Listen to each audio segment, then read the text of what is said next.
Fascist সরকার বিরোধী ছাত্র জনতার আন্দোলন চলাকালে গত বছর ৫ই আগস্ট আহত হয়ে এখনও হাসপাতালে ভর্তি আছেন শতাধিক জুলাই যোদ্ধা।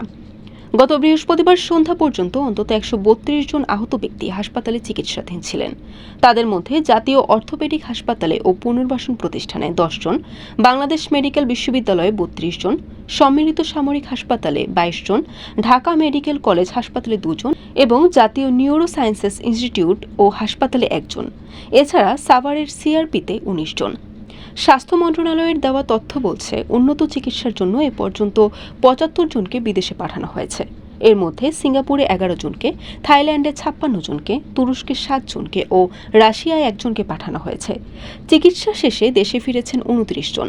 এখনও থাইল্যান্ডে ৩৯ জন ও তুরস্কে ৭ জন চিকিৎসার জন্য আছেন। স্বাস্থ্য মন্ত্রণালয় সূত্র জানায়, এর মধ্যে ৪৯৩ জন এক চোখের দৃষ্টি হারিয়েছেন, ২ চোখ হারিয়েছেন ৩৯ জন, ১ পা কেটে ফেলতে হয়েছে ২১ জনের, ১ হাত ফেলে দিতে হয়েছে ৭ জনের। স্বাস্থ্য মন্ত্রণালয়ের সূত্র বলছে, এ পর্যন্ত বিদেশি চিকিৎসার খরচ হয়েছে ৭৮,৫২,২৬,৯১০ টাকা।